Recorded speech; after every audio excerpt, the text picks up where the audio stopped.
Every time I sit with the president and look at him, he was so gentle, so considerate, and he's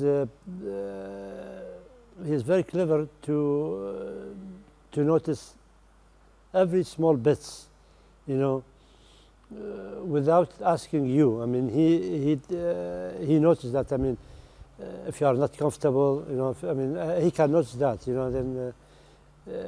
And you can feel he's really looking after your comfort, you know. Then I thought, I mean, how it comes, this man, he has done all these things, you know, all these wrong decisions, all these fatal decisions, and all this cruelty. I mean, how it comes, I mean, this man, definitely he got two faces, I mean, two personalities. And I don't really think that, I mean, he is deliberately doing these things, but I think this is natural. This is natural, because sometimes I have seen myself more than one or two occasions when he heard, I mean, a very sad story about a baby, a child, a woman, you know, he cries. He starts to cry. So I mean, definitely he got two personalities.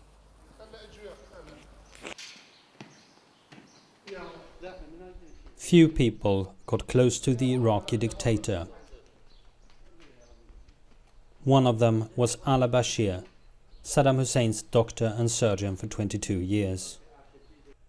In 1982, in the midst of war between Iraq and Iran, al-Bashir and 19 other doctors were given prestigious awards by Saddam Hussein for saving the lives of thousands of wounded Iraqi soldiers. Saddam, who was very interested in art, knew there was a painter by the name of al-Bashir. He didn't know that the surgeon he had just given an award was the same person. Afterwards, we went to shake hands with him. Then he discovered that I am the same person. Then he was shocked, in fact. He said, I hear, I mean, there's a doctor or a surgeon doing this, but I thought accidentally, they share the same name, but I didn't know you are the same person. So I said, I will see you afterwards. So I waited, you know, until the ceremony ended, and then I went to see him. He didn't talk about surgery, medicine at all, in fact. I mean, he concentrated on art. Then he said, I was surprised to know that you are the same person. After a few days later on, his secretary called me, and then he said, well, you've been chosen to be one of the medical team of the president. Since that time, I was working in his medical team. This is how I get to know him. The president's medical team was on duty around the clock at the Benzin Hospital, a small, well-equipped hospital run exclusively for the Iraqi political elite. The clients, the president himself and his family, the ministers, only ministers, but their family, they are not allowed to be treated in this hospital. But he never referred, somebody who been tortured, because they have a special medical department in the security police, special hospital, you know, to treat those guys. You know. Saddam himself, he doesn't like doctors. He doesn't like them at all, in fact. And one day he told me, he said, every time when I think of you, I see you, I think you are an artist. I never thought you are a doctor. In 1988, after almost a decade of war against Iran, Iraq was financially ruined and the country had lost hundreds of thousands of young men. To the outside world, Saddam Hussein seemed untouched by the disastrous war, and even Iraqis didn't question the stability of the regime. but those close to the president noticed that the leader was under heavy strain. The man that always had his emotions under control could unexpectedly erupt with anger.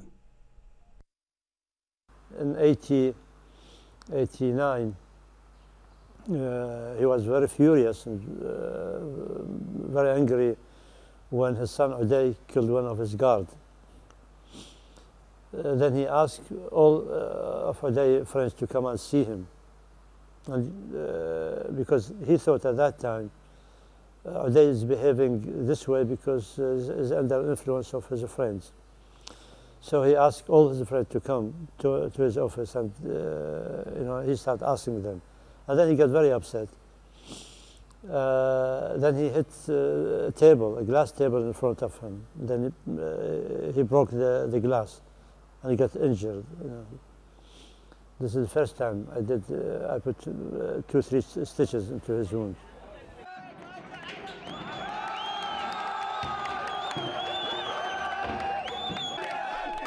It took 2 wars led by the United States to topple Saddam Hussein. During the Gulf War back in the early 90s, the Americans tried but failed to assassinate the dictator. What they didn't know was that the Iraqi leader at one point was very close of getting killed, but not by the Americans.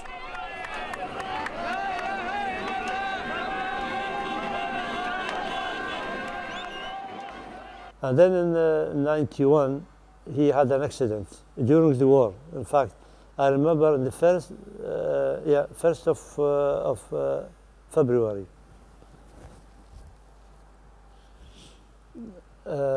he had an accident. He said he involved in a car accident. He got severe injury.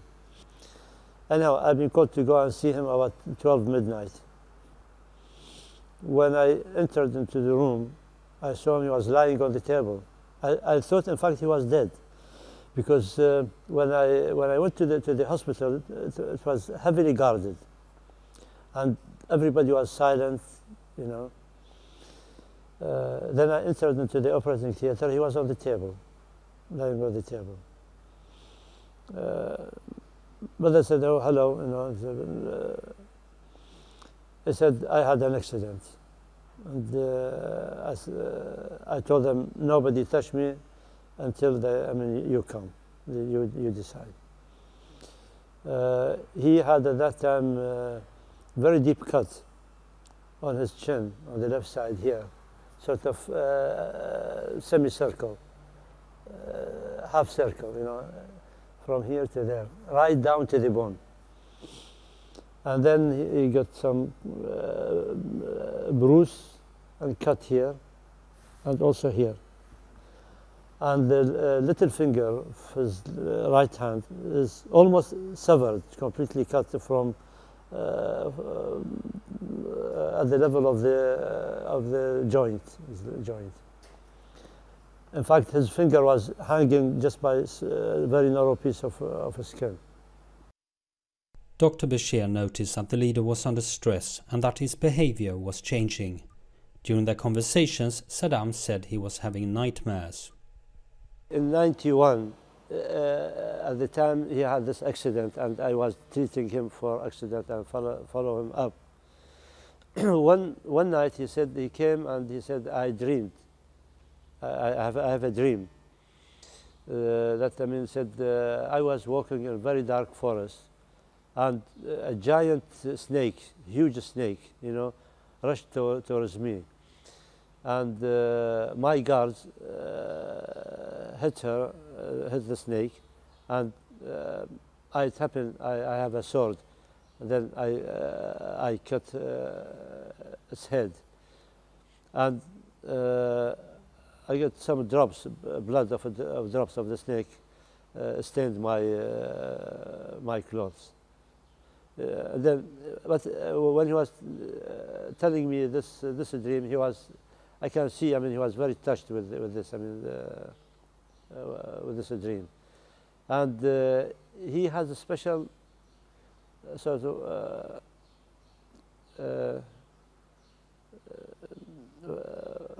He was sort of afraid from. I think he doesn't like snakes, and even the dream he thinks that, I mean, if you dream of a snake, this is very bad omen.